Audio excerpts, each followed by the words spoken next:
전 세계 많은 코인 투자자가 기다리던 비트코인 ETF가 드디어 이번 주 출시됩니다. 미국 증권거래위원회 SEC가 사실상 비트코인 선물 ETF를 승인했다는 소식이 전해지면서 비트코인 가격도 가파르게 상승했는데요. 그런데 도대체 비트코인 선물 ETF가 무엇이길래 가격이 이렇게 들썩이는 걸까요? 그래서 코린이를 위해 준비했습니다. 비트코인 ETF가 무엇인지, 앞으로 비트코인 가격 전망은 어떻게 될지 함께 살펴봅시다. 네, 사실 이번에 승인이 된 건 비트코인 선물 ETF잖아요. 네. 그래서 비트코인 현물 ETF보다는 좀 간접적으로 영향을 줄 것 같긴 해요. 그래도 제도권에 편입됐다는 점에서 상당히 큰 의미가 있기 때문에 시장 투자자들도 이걸 굉장히 호재로 받아들이고 네. 비트코인 가격도 많이 올랐다 이렇게 봅니다. 하지만 또 투자자들 사이에서는 유명한 명언이 있죠. 그 소문에 사고 뉴스에 팔아라. 그런 명언인데요. 이미 최근 몇 주간 ETF 승인 가능성, 그리고 승인됐다는 부도가 이어지면서 가격이 엄청나게 많이 상승을 했잖아요. 어느새 8천만 원까지 목전에 두고 있는 상황인데, 이렇게 기대감으로 부풀려진 가격이 막상 또 ETF가 실제로 거래가 시작됐을 때는 금세 또 가라앉을 가능성이 있다, 이런 얘기도 나와요. 그래서 실제로 비트코인 가격에 부정적인 전망을 내놓고 있는 판테라 캐피털, 거기에 CEO가 실제로 지난 2017년에 시카고 상품 거래소에 비트코인 선물이 출시됐을 때, 그리고 올해 초에 코인베이스가 즉상장을 했을 때 다들 엄청나게 대형 호재라고 비트코인 가격 완전 오를 거다 이런 얘기가 많았는데, 막상 또 호재가 발생한 이후에는 몇십 %나 가격이 또 떨어졌다고 해요. 그래가지고 그런 걸 예로 들면서 이런 주장을 하고 있는데요. 근데 또 우리나라 시장의 경우에는 또 엄청난 나비 효과가 발생할 수 있다는 얘기도 있습니다.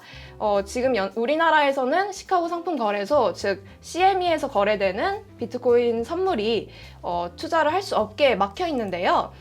미국 증시에 상장된 ETF 투자가 만약에 허용이 된다면 비트코인 선물 투자를 막는다는 명분이 부족해가지고 선물 ETF를 허용을 하고, 그렇게 되면 또 비트코인 선물 거래는 왜 안 되냐, 그게 기반되는 자산인데, 그래가지고 선물 거래도 허용해달라는 요구가 줄을 이을 거라는 얘기가 있어요. 그래가지고 이런 도미노 효과로 결국 비트코인이 금융 상품으로 공식적으로 인정이 되고, 또 과세 기준도 또 색다르게 적용되지 않을까, 이런 또 기대감이 섞인 전망도 있다고 합니다. 굉장히 긍정적인 전망을 했네요. 네. 근데 저는 조금 여기에 덧붙여서 이야기를 하자면, 어쨌든 이번에 승인이 된 건 비트코인 선물 ETF란 말이죠. 그래서 선물 ETF가 나오고, 그리고 좀 있다 보면 단계적으로 비트코인 현물 ETF로 나올 수 있다라는 전망이 있어요. 사실 기자님도 잘 아시다시피 선물보다는 현물이 직접적으로 그 ETF를 운용을 하려면 기관 투자자들이 그 비트코인 ETF를 운용하는 운용사들이 비트코인을 대량으로 매입을 해야 한단 말이죠. 그렇게 되면서 기관의 수요가 커질 것이고, 또 비트코인 ETF를 직접 사는 기관들도 많아질 것이고, 그러다 보면 좀 더 뭐라고 해야 될까요? 가격이 더 많이 오를 수 있지 않을까. 저는 그렇게 생각을 해요. 그러니까 단기 조정이 있겠지만 장기적으로 봤을 때는 선물이 시작이 돼서 현물까지 이어지고, 그러다 보면 저는 굉장히 비트코인에 긍정적인 사람이기 때문에 그렇게 보고 있습니다. 네. 실제로 말씀하신 대로 현물이 아닌 파생 상품에 투자하는 ETF 같은 경우에는 사실 투자 매력도가 많이 떨어지는 게 사실이죠. 어제였나요? 그 암호화폐 자산운용사였던 그레이스케일이 현물 ETF를 또 신청을 했다고 해요. 그래서 현물 ETF는 과연 어떻게 될지 지켜보면 좋을 것 같습니다. 그거는 아까 말씀드렸던 거랑 같아요. 제도권에 편입이 된다는 거죠. 그리고 ETF로 취급을 하려면 그 금융 SEC 증권거래위원회에서 이 상품이 안정적인 투자 상품이다라고 인정을 해야지 ETF에 편입을 할 수 있거든요. 그걸 기초자산으로 해서 상품을 만들 수 있는 거죠. 근데 이거를 승인한다는 건 드디어 암호화폐가 비트코인이 제도권으로 편입이 됐다. 그리고 우리가 말로만 이야기하던 디지털 골드가 현실화됐다라는 걸 현실화됐다라고 해야 될까요? 그러니까 정부 당국도 이거를 인정을 했다라는 의미에서 굉장히 좋은 시그널이라고 볼 수 있죠. 맞아요. 그 개인 투자자들 같은 경우에는 제도권에 이제 비트코인 들어오지 않았으니까 아무래도 비트코인 거래소의 뭐 보안이라든지 그런 거에 또 걱정이 많았잖아요. 그래가지고 안 들어온 투자자들도 정말 많았고, 그리고 더 중요하게는 기관 투자자들이 지금까지는 암호화폐 관련 규제에 막혀 있었는데 제도권에 들어오게 되면 기관 투자자가 또 비트코인을 투자할 수 있는 문이 열리게 되고, 그래가지고 투자 접근성도 높아지고 수요도 높아지고, 그러게 되면 또 가격도 오르잖아요. 네, 그죠, 맞아요. 네. 우리나라만 쳐도 사실 한국의 법인들이, 기관 투자자들이 암호화폐 거래소 업비트나 빗썸에서 법인 투자로 이렇게 법인 계정을 만들어서 코인 거래를 하고 이러는 게 지금 사실상은 힘들거든요. 근데 만약에 뭐 비트코인 ETF가 나오면 네. 비트코인을 직접 매입할 수 없었던 기관, 이런 이유들 때문에 비트코인을 직접 매입하기 어려웠던 기관 투자자들도 비트코인 ETF에 투자함으로써 간접적으로 투자가 가능해지기 때문에 수요가 증가할 것이고, 네. 그리고 여러분도 잘 아시다시피 비트코인의 공급량은 정해져 있잖아요. 그쵸. 그러면 수요와 공급의 원리에 따라서 네. 비트코인 가격이 많이 오를 것이다 라고 보는 거죠. 근데 저희가 너무 비트코인 이거 네. 저희는 근데 이 얘기 꼭 해줘야 돼요.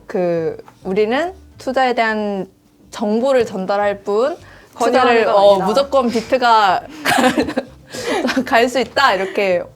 네. 그거는 맞아요. 여러분들께서 저희의 얘기를 듣고 이게 맞나 아닌가 잘 판단하시면 될 것 같습니다. 네. 근데 실제로 지금 올해 초에 캐나다에서는 이미 비트코인 ETF가 출시가 됐잖아요.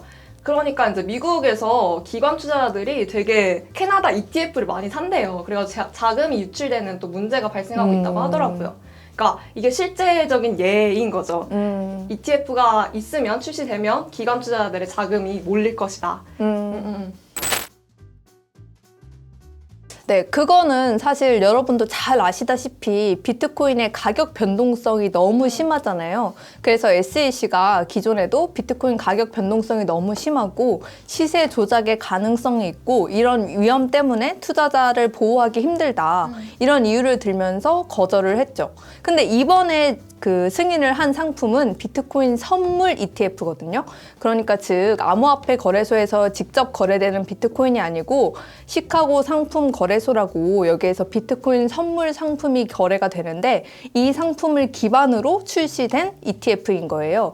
근데 이 시카고 상품 거래소 같은 경우에는 기존의 암호화폐 거래소와는 달리 연방 차원에서 되게 뭐라 할까요? 이렇게 규제가 까다롭게 운영되는 곳이기 때문에, 그리고 또 증거금의 규모가 꽤 크기 때문에 좀 어느 정도 검증된 투자자들이 이 시장에서 투자를 하고 있고, 그렇다 보니까 비트코인 선물은 비트코인 현물에 비해선 조금 더 안정적인 자산이다. 네, SEC는 선물 ETF에 대해서는 또 긍정적인 입장을 보였죠. 실제로 게리 갠슬러 SEC 위원장이 선물 기반 ETF는 괜찮을지도 하면서 시그널을 계속해서 보내왔는데요. 이렇게 갠슬러 위원장이 선물 ETF에 대해서 갑작스럽게 지지 의사를 적극적으로 표현하는 이유는 캐나다 때문이라는 얘기를 들었어요. 아까 말씀드린 대로 캐나다에서는 올해 초 ETF를 승인을 하면서 이로 인해서 미국의 자금이 계속해서 캐나다로 넘어가고 있다고 하는데요.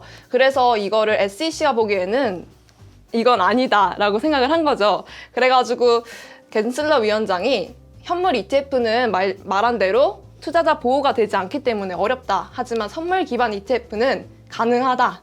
이렇게 공식적으로 밝히면서 자산운용사들이 앞다투어서 선물 ETF 승인 신청을 내기 시작한 겁니다.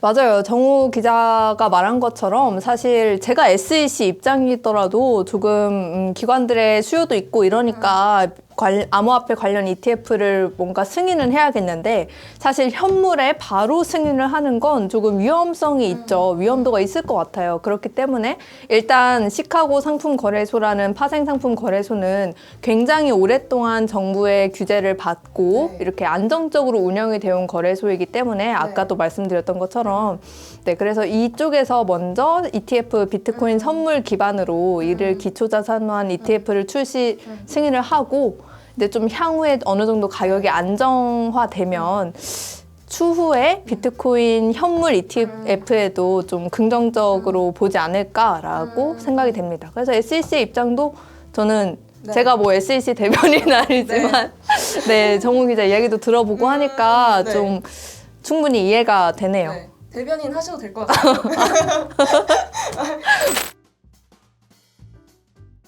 네, 사실 개인 투자자와 기관 투자자의 입장이 조금 다를 것 같은데 저희는 개인 투자자니까 개인 투자자 입장에서 봤을 때는 저라면 비트코인 현물을 그냥 암호화폐 거래소에서 사서 차곡차곡 모아둘 것 같습니다. 왜냐하면 비트코인 선물 ETF의 경우에는 어쨌든 ETF이기 때문에 그 운용 수수료가 있잖아요. 운용 수수료가 붙고 네. 또 그리고 선물 같은 경우에는 만기일이 있어서 뭐 1개월, 3개월 이렇게 만기일이 있고 그럼 만기일에 또 다시 그 비트코인 선물을 계약을 네. 롤오버 해야 되는데 네, 이런 거 할 때 좀 어떤 리스크가 있을지 모르기 때문에 앞으로 비트코인이 장기적으로 상승할 거라고 생각하시는 투자자분들이라면 저라면 비트코인 그냥 현물을 네. 매입하는 게 낫다고 저는 생각합니다. 네, 저도 현물 매입을 더 추천을 하는데요.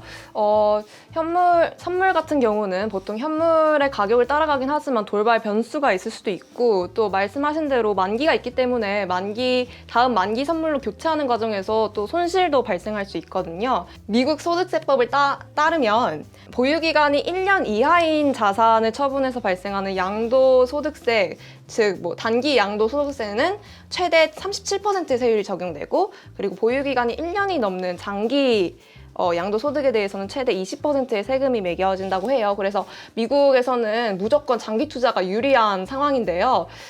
만약에 장기 투자를 하신다면 굳이 선물 ETF를 살 이유가 있을지.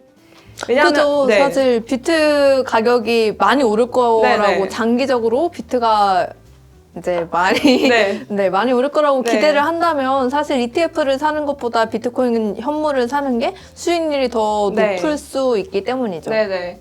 굳이 숏 상품까지 포함된 ETF를 사서 자신의 수익을 줄일 필요는 없다. 만약에 비트코인 장기 투자를 하는 사람이라면. 그죠. 하지만 이건 어디까지나 저희의 의견일 뿐 여러분들께서는 이 정보를 참고하셔서 투자는 각자의 책임에 따라 판단하시기 바랍니다. 자, 지금까지 비트코인 선물 ETF와 관련해서 몇 가지 주요 질문들을 저희가 정리해봤습니다. 네, 이 중에서 가장 주목해야 할 부분은 비트코인이 제도권로 편입됐다는 점이라고 생각합니다.